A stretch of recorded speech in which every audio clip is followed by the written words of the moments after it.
குடிப்பழக்கம், உணவு முறை போன்றவையே இன்றைய காலகட்டத்தில் பிரச்சனையாக உள்ள கல்லீரல் பாதிப்பு, மாரடைப்பை ஏற்படுத்துவதற்கு முக்கிய காரணமாக அமைந்துள்ளது. ஊட்டச்சத்து மிக்க உணவுகளை சாப்பிடுவதன் மூலம் உயிர் பாதிப்பை ஏற்படுத்தும் நோய்களில் இருந்து தப்பிக்க முடியும். இதற்கு மருத்துவர்கள் கூறும் ஆலோசனை என்ன என்பது குறித்து விவரிக்கிறது இந்த செய்தி தொகுப்பு. நிற்கக்கூட நேரமில்லாமல் அதிவேகமாக சுழலும் இந்த காலத்தில் அதற்கேற்றபடியான நோய்களும் மக்களை ஆட்கொள்கின்றன. கண்ட நேரங்களில் கண்டதை சாப்பிடுவது, நேரம் தவறி சாப்பிடுவது, சரியான நேரத்தில் தூங்காதது போன்றவை இந்த காலத்தில் வழக்கமான ஒன்றாக மாறிவிட்டது. துரித உணவுகளை அடிக்கடி சாப்பிடுவது, குடிப்பழக்கம் போன்றவை வாழ்க்கையை சீரழித்து விடுகின்றன. குறிப்பாக மதுப்பழக்கத்துக்கு அடிமையாகும் நபர்கள் வாழ வேண்டிய காலத்திலேயே இவ்வுலக வாழ்க்கையை இழந்து விடுகின்றனர். தெரிந்தும் படுகொலைக்குள் விழுவது போல உயிருக்கு ஆபத்து என்று தெரிந்தும் மதுப்பழக்கத்துக்கு அடிமையானவர்கள் அதிலிருந்து விடுபட முடியவில்லை. பொழுதுபோக்குக்காக ஆரம்பித்து பின்னர் முழுநேர குடிகாரர்களாக மாறுபவர்களுக்கு கல்லீரல் பாதிப்பு மற்றும் மாரடைப்பு ஏற்படுகிறது. உடலில் எந்த உறுப்பு சேதமடைந்தாலும் சேதமடைந்ததுதான். சிறுநீரகம் பாதிக்கப்பட்டால் சிறுநீரக மாற்று அறுவை சிகிச்சை அல்லது டயாலிசிஸ் தான் ஒரே வழி. ஆனால் கல்லீரல் மட்டும் எவ்வளவு சேதமடைந்தாலும் மீண்டும் மீண்டும் புதுப்பித்துக் கொள்ளும் தன்மை கொண்டது. அதுவும் ஓரளவுக்குத்தான் என்றும் துவக்கத்திலேயே கண்டுபிடித்து விட்டால் கல்லீரல் பாதிப்பில் இருந்து எளிதாக விடுபடலாம் என்பது மருத்துவர்களின் ஆலோசனை.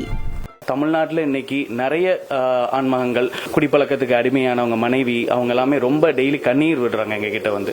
என்னன்னா அவங்கள எப்படியாவது குடிப்பழக்கத்துல இருந்து காப்பாத்துங்க அப்படின்னு சொல்லி அவங்களுக்கு எல்லாம் என்ன புரிஞ்சுக்கிடணும் அப்படின்னா, நம்ம உடம்புல ஒரே ஒரு நல்ல விஷயம் என்ன அப்படின்னா, கல்லீரலை பொறுத்த வரைக்கும் எந்த உறுப்பு ஒரு சேதமானாலும் அது சேதமானது தான். ஆனா கல்லீரல் மட்டும் அதோட எவ்வளவு சேதமானாலும் அதுல இருந்து திரும்பி வர்ற தன்மை அதுக்கு இருக்கு. அதுவுமே ஆனா அதை புரிஞ்சுக்கணும் ஒரு அளவுக்கு தான்.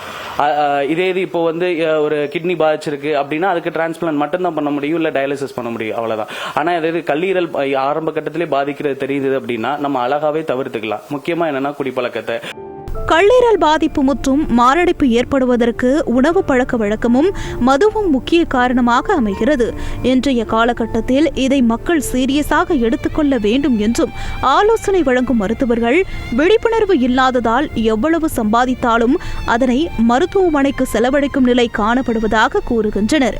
நம்ம எல்லாருமே வந்து ஃபாஸ்ட் ஃபுட்டு இல்லை ஜங்க் ஃபுட்ஸ் எல்லாருமே சாப்பிட ஆரம்பிச்சிட்டோம், இன்க்ளூடிங் டாக்டர்ஸுமே தான். ஸோ அதெல்லாமே நம்ம வந்து ப்ரிவென்ட் பண்ணணும். அதே மாதிரி கண்டிப்பா பயிற்சியை வந்து யாருமே மறக்கக்கூடாது. மக்களும் அதை வந்து புரிஞ்சு எல்லா படத்துலையுமே எல்லா இதுலையுமே சொல்லிட்டு இருக்காங்க குடிப்பழக்கம் வேண்டாம் அப்படின்றத. அதை தயவு கூர்ந்து எல்லாரும் அதை சீரியஸா எடுத்து அதை நம்ம பண்ணோம்னா எல்லாருமே நல்லா இருக்கலாம். எல்லாரும் கஷ்டப்படுறோம், எல்லாரும் சம்பாதிக்கிறோம், பட் ஆனால் ஒரு ஹெல்த்தியான லைஃபா வந்து வாழ்றோமானா அது இல்லை. 50 வயசு வரைக்கும் எல்லாரும் கஷ்டப்படுறாங்க, 12 மணி நேரம் 15 மணி நேரம் எல்லாரும் வேலை பார்க்குறாங்க. ஆனால் கடைசி வந்து பார்த்தா அது ஆஸ்பத்திரிலையும் மெடிக்கல்லையும் போய் தான் செலவழிக்கிறாங்களோ இல்லையே. அதுக்கப்புறம் அது அதுக்கு ஏன் இவ்வளோ கஷ்டப்படணும், அதுக்கு ஏன் இவ்வளோ பணம் சம்பாதிக்கணும், அதுக்கப்புறம் 50 வயசுக்கு அப்புறம் வலி வேதனையோட அனுபவிச்சு நோய் நொடியை எடுத்து. ஸோ இதுக்கு நம்ம எல்லாரும் உறுதுணையாக இருந்து அதை காக்கணுன்றது எங்களோட தாழ்மையான வேண்டுகோள். எதற்கெடுத்தாலும் இட்லி, தோசை, சாப்பாடு என அரிசி உணவுகளை பல்வேறு வடிவங்களில் சாப்பிடுவதை தவிர்த்து நம் முன்னோர்கள் பயன்படுத்திய உணவு முறையை அதிகமாக பயன்படுத்தினால் நோயிலிருந்து பாதுகாத்துக் கொள்ளலாம் என்பதே மருத்துவர்களின் டிப்ஸாக உள்ளது.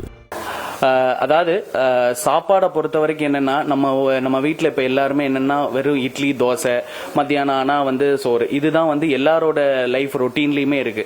ஆனா அந்த காலத்துல பாத்தீங்கன்னா இந்த கம்பு, களி, கேப்பை, கேழ்வரகு அதெல்லாமே வந்து இன்னைக்கு வந்து யார் வீட்லயுமே இல்லை. எங்க தாத்தா பாட்டி எல்லாம் இப்போ வந்து 80 வயசு வரைக்கும் நல்லா இருக்காங்கன்னா அவங்க சாப்பிட்ட சாப்பாடு அப்படி. அவங்க ஒன்றும் புதுசா இன்னைக்கு வெரைட்டியெல்லாம் ஒன்றும் சாப்பிடல, இந்த சாப்பாடை தான் சாப்பிட்டாங்க. அதுக்கு தகுந்தாப்புல வேலை பார்த்தாங்க. 7 மணிக்கு ஊரே தூங்கிடும். இன்னைக்கு அப்படி இல்லை, 7 மணிக்கு தான் ஹோட்டலே ஆரம்பிக்கும். அது 11 மணி 12 மணி வரைக்கும் எல்லாரும் சாப்பிட்டுட்டு தான் இருக்கும் ஒழிய போய் சாப்பிட்டுட்டு அரை மணி நேரத்தில் போய் படுத்து தூங்கிடுறோம். அது என்ன ஆகும், தூங்குறதுக்கு எதுக்கு அவ்வளவு எனர்ஜி தேவை கிடையாது. ஆனா அவங்க அன்னைக்கு இவ்வளவு மருத்துவ வசதியும் கிடையாது, ஆனா அன்னைக்கு நல்ல ஆரோக்கியமாவும் இருந்தாங்க. இன்னைக்கு அவ்வளவு வசதி இருக்கு, ஆனா ஆரோக்கியம் இல்லை. மருத்துவ வசதிகள் இல்லாத பழங்காலத்தில் நம் முன்னோர்கள் ஆரோக்கியமாக வாழ்ந்து வந்தனர். ஆனால் அனைத்து வசதிகள் இருந்தும் உடல் ஆரோக்கியம் என்பது இப்போது இல்லாததற்கு காரணம் ஊட்டச்சத்து மிக்க உணவுகளை எடுத்துக் கொள்ளாததும் குடிப்பழக்கத்துக்கு அடிமையாவதுமே என்கின்றனர் மருத்துவர்கள். உணவு விஷயத்தில் வீட்டில் உள்ள தாய்மார்கள் கூடுதல் கவனம் எடுத்துக்கொள்ள வேண்டும் என்பதும் மருத்துவர்களின் ஆலோசனை. எல்லாரும் நம்ம வந்து இட்லி, தோசை, புட்டு, இடியாப்பம் இது எல்லாமே என்னன்னா அரிசியை தான் நம்ம மாத்தி சாப்பிட்றோம் ஒழிய வேற எந்த ஒரு ஊட்டச்சத்து பொருள் வந்து நம்ம நிறைய இது எடுக்கிறது இல்லை. அது என்னன்னா தாய்மார்கள், முக்கியமா வீட்டில் இருக்க தாய்மார்கள் அதை கொண்டு வரணும். ஏன்னா வீட்டில் வேலை பார்க்குற ஆண்மகங்கள் அவங்க வெளியே போயிட்டு வீட்டுக்கு வர்றப்போ வீட்டில் சாப்பாடு ஆரோக்கியமா, நீங்க யாரு குக் பண்றாங்களோ அவங்க சாப்பாடை குக் பண்றத ஆரோக்கியமா குக் பண்ணாதான் வீடு எல்லாருமே நல்லா இருக்க முடியும். நீங்க வந்துட்டு வெளியே வரப்போ வாங்கிட்டு வந்துருங்க, இல்ல இட்லி சுட்டு வச்சிருக்கேன், தோசையை சுட்டு வச்சிருக்கேன் அப்படின்னா அது அப்போ என்ன ஆகும்? அது இன்னும் கேடுதான் நம்மளுக்கு ஆகும். ஒட்டுமொத்தத்தில் கல்லீரல் பாதிப்பு, மாரடைப்பு போன்ற பாதிப்புகளில் இருந்து பாதுகாத்துக் கொள்ள துரித உணவு உட்கொள்வது, மதுப்பழக்கம், புகைப்பிடித்தலை தவிர்த்தல் மிகவும் அவசியம். மாறாக முன்னோர்கள் பயன்படுத்திய உணவு முறையை அதிகமாக பயன்படுத்தினால் நோயிலிருந்து நம்மை பாதுகாத்துக் கொள்ளலாம்.